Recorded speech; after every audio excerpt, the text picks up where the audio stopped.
Isang umaga, dahil Sabado ngayon at walang pasok ang mga estudyante, naglatag si Mama Dugs ng higaan namin dahil matutulog kami. Gitna ang pwesto ni Kappa Girl. Kappa Girl naman doon sa puting unan. Mama Dugs sa dulo at ako din sa dulo. Pansin ko nga pala sobrang saya ni Mama Dugs tsaka ni Crystal Maiden. Pero napansin ko malungkot yung mukha ni Kappa Girl. O Kappa Girl, ba't ka malungkot? Kasi mo, tignan mo po itong unang ko. Yung una ni Crystal Maiden. Yung una ni Crystal Maiden, may isa na akin, wala. Hindi na lang ako matutulog. Dahil sa pagtatampo ni Kappa Girl, ay napabangon ako. Makakatulog na ako pag ganito yung una. Gusto ko bear kasi cute.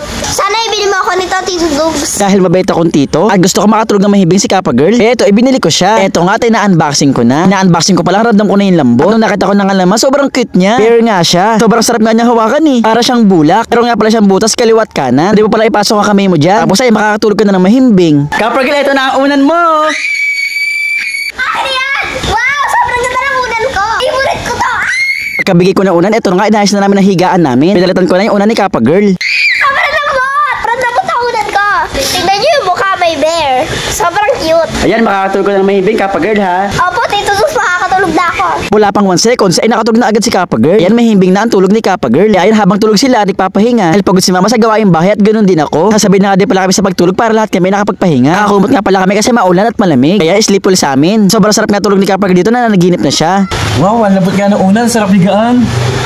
Tulog na ako.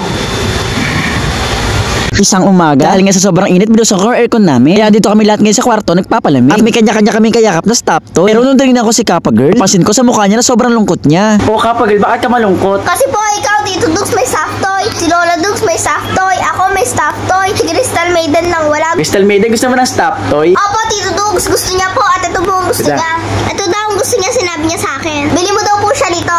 Ano ba yan, yung capybara? Dahil mabait akong tito, at dahil nag-request si Crystal Maiden ng capybara ng stop toy, kaya ito, binili ko siya. Sobrang laki nga pala nitong parcel, at sobrang lambot pa. Grabe, pagkakita ko nga ng laman, sobrang cute niya. Capybara siya na mayroong strawberry na sombrero. Grabe, sobrang lambot niya, sobrang sapi-siyating niyang hawakan. Sobrang sarap niyang yakapin. Grabe, sobrang laki nga pala niya sa personal. At grabe, sobrang nakakagigil pa. Sigurado ako matutuwa dito si Crystal Maiden. Eto nga, surprise ko na siya. Tingnan natin kung ano magiging reaction ni Crystal Maiden.